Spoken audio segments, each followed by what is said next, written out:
Hi there, I'm Nancy Herring from Now We're Cooking. It's Tuesday, so it's time for tips, tricks, and treats. Because we live in New Mexico and because it's Christmas time, we're gonna do bizcochitos today. We're one of the few states that has a state cookie, and it is the bizcochito. Everyone has their own traditional recipe. Everybody has their own traditional shape. So when I get asked what's the traditional shape, it's what your mom or grandma did or what you've seen your neighbors do. So I'm gonna do a couple of things. We made the dough already. It's a fairly basic dough. We are team lard and we are team brandy. And by that I mean the fat in this cookie is not butter or shortening, it's lard. Which it's lard, sugar, it's egg, it's flour, it's baking powder, a little bit of salt, and the flavoring is anise. Some people call it anise, but we're in New Mexico, so it's anise, and also a sweet wine. And what we use is brandy. So we're team lard and team brandy. Do what your mom or grandma did. I will give you this recipe, and it's what we've been using for a long time. People who don't like the crunchiness of the anise seed, you can also use anise oil, which we sell. I've already made the dough. This is a single batch. We usually make a double batch, but for these purposes, I just did a single. And I'm gonna first do them in a cookie press. This is, for us, the fastest way to produce a lot of cookies. This is the cookie that you not only do at Christmas time, but you do for weddings and you do for parties. So when you need to crank out a lot of them, this is what we do. This works very much like a caulking gun. It's ratcheted. You move the lever up to the top. There are 20 different discs that come with. And inside the box, there's a sheet that shows you what the cookie will look like, because the discs don't tell you much info. So this is the one that we have settled on as being the one that we like the most. Periodically, I'll change them up and try something different, and then I get, well, that's not the same cookie. So I just want to pack my dough into the tube. You need to be sure that your dough is room temperature. Cold dough will not work, and it'll just get you frustrated. This recipe calls for 3 cups of flour. My Bisco whisperer, who's doing the filming right now, sometimes he'll add a little less than the amount and sometimes a little bit more. He's really going by feel. You want it to be kind of Play-Doh-ish, if that's a way to say it. So you pack it with dough, you screw the bottom on, you put the ratchets in place, and every time I press down, I'm gonna produce a cookie. When I do it this way, I get these long strings, and I want that because I want to be sure that it's fully loaded. I'm gonna put it down on the sheet, crank, lift, crank, lift, crank, lift, crank, lift. This batter, the cookie dough does not rise very much, so you can get them super close to their friends, which means and right now I'm getting a little bit of sticking, which is my technique more than anything else. And if you don't like the way it looks, just scoop it up and put it back in there. I do have enough eaters that don't care what they look like, so they're like, oh, that's fine. So just, and when it runs out, you turn the ratchet so they're disengaged, pull it to the top. There's a lot of oil and lard on here. Unscrew it and fill it up again. So I'm going to do one more like this, and then I want to show you 2 other ways.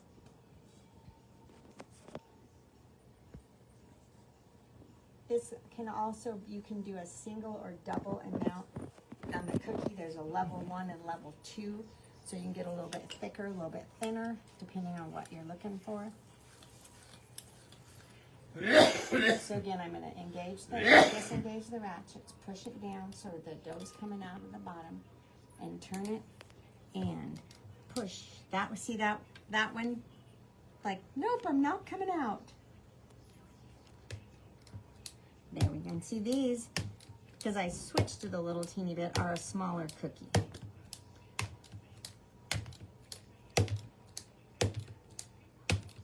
So if you need to do a tremendous number, which we always need, this is the way we do it. I'm going to throw these in the oven. They cook for about 7 to 10 minutes, depending. I want them to be very light brown. When they come out, the way that we cinnamon sugar them, When they come out, we take them off the sheets, we cool them on paper, and then we roll them in the cinnamon and sugar mixture. What I want to do now, though, is show you sort of the hottest thing going the last year or two has been cookie cutters that have the Zia embossed in them. And our friend Jennifer Segura makes them for us, and we sell them, and they are so fun. So I'm going to put a little bit of flour, a little bit of dough. When you use these cookie cutters, you want it to be about a 1/4 inch thick. And I'm not using rolling guidelines, I'm just using my eyeballs. So this is a very pliable dough. And I've got my circle with the Zia. They come with balloons and estate and chili and hearts. And I'm just going to press. And what I want to do, the reason I have the sugar, it's not so much that it sticks, but by dipping it into sugar, for me it makes the edges a little bit crisper. And I didn't want to use flour because the flour will show on the cookie.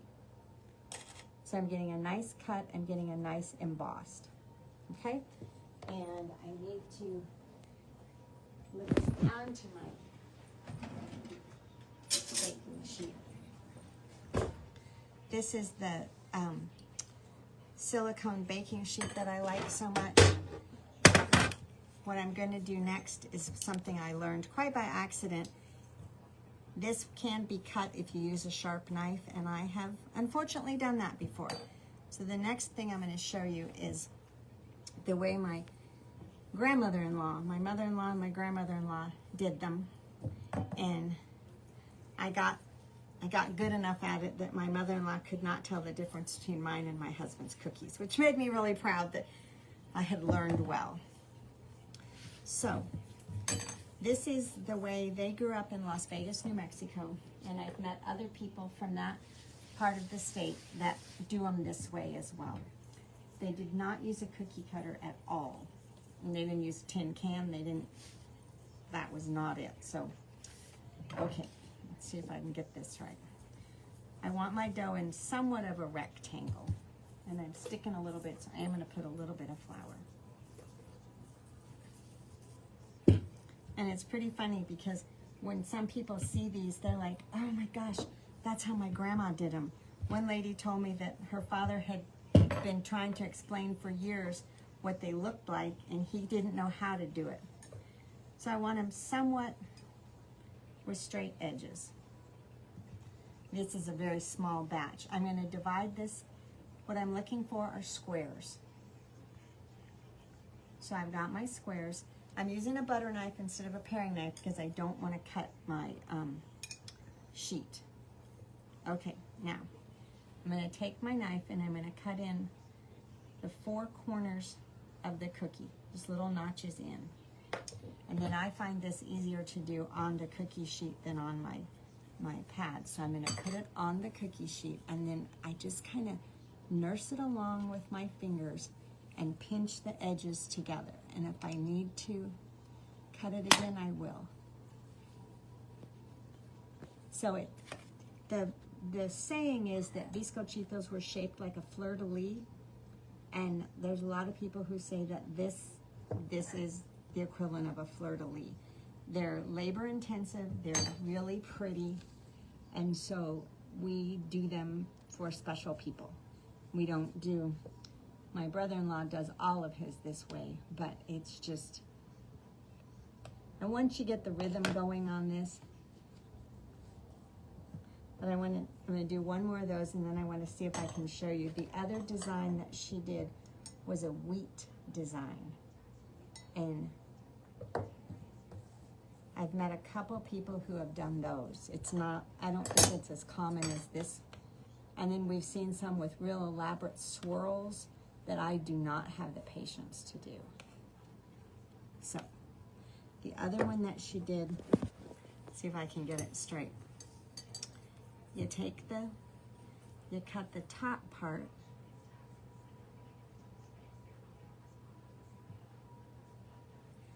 and again, I'm going to put it on the cookie sheet so I won't damage the tops. And then I want to curl them over like so. And I've seen some people curled. I guess I should have done it more evenly. I've seen some people do them in, honest to goodness, little curlicues. It's really pretty. But if I do that much trouble to a cookie, I want you to admire it and look at it and love it before you eat it. And my family just likes to eat them.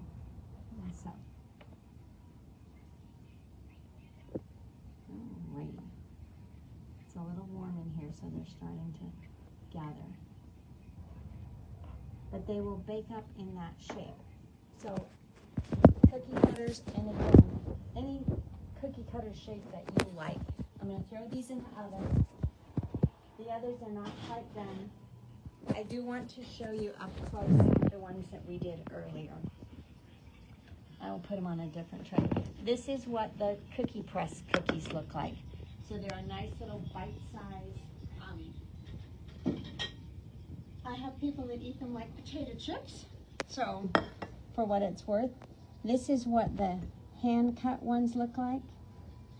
So they have little fleurs. I think those are really pretty.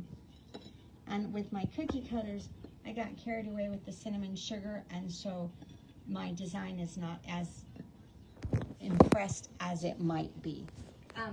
Again, this is a recipe that if you've never done them before, just take a recipe, use the one we use, and do it. If you have made them before, then do what's most comfortable for you. And there's no right or wrong way. No one's going to say, well, you did the wrong shape, or that's not what I wanted. Everyone's going to say, oh, wow, you made me cookies. These are awesome. They're a very light, almost shortbready cookie. And if you use lard, lard acts as a preservative, and they will stay fresh for so much longer than you'd ever think possible.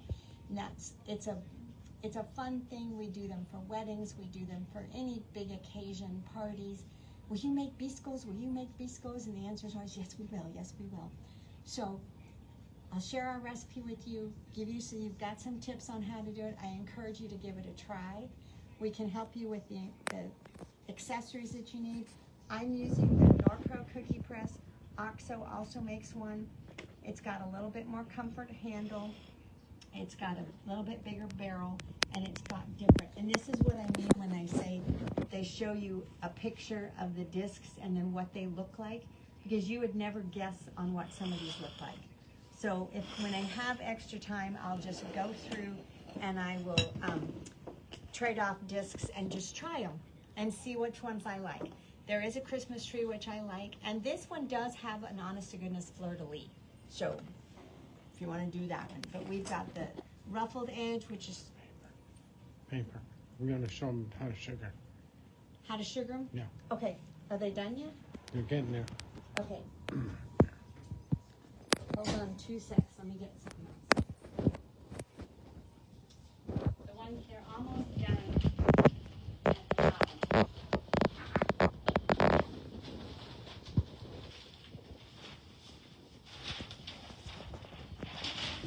I grew up cooling my cookies of all kinds on newsprint. I use newspaper that, came in the mail or was delivered. This is newsprint. The bottom one, there's a couple I can take off and show you.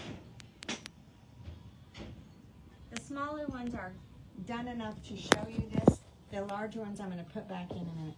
You just want them barely brown, and I'm just going to let them sit here.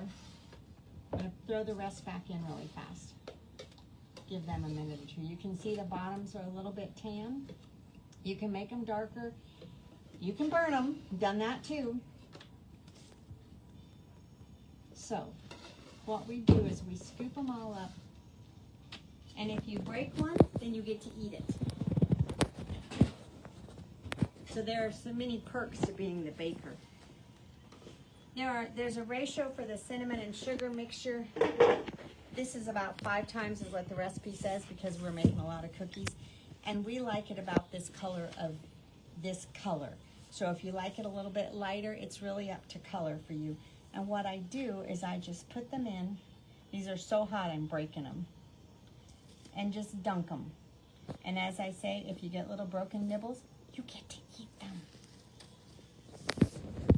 But you can see that the Just put them face down and throw sugar on them, and then Okay. take them out. so he's not in the flipping mode right now. But when they've cooled a teeny bit more on the paper, you can use your spatula and put 5 or 6 in at a time. That's why we often use a pie pan. Some people like to cinnamon and sugar before they go in the oven. Again, try it both ways and see what you think. But I'm not a big anise fan, but this is when I like it. Oh my gosh, they're so delish. That one, little cinnamon sugar will cover up that little notch there, and then I get to eat the petal.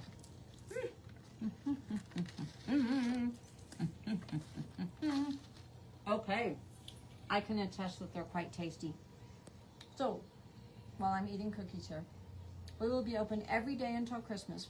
We're open 11 to 4 every day, and on Fridays we're open 11 to 6. So you need some help with your baking, you need some supplies for your baking, you need Christmas presents, you need stocking stuffers, we can help you out.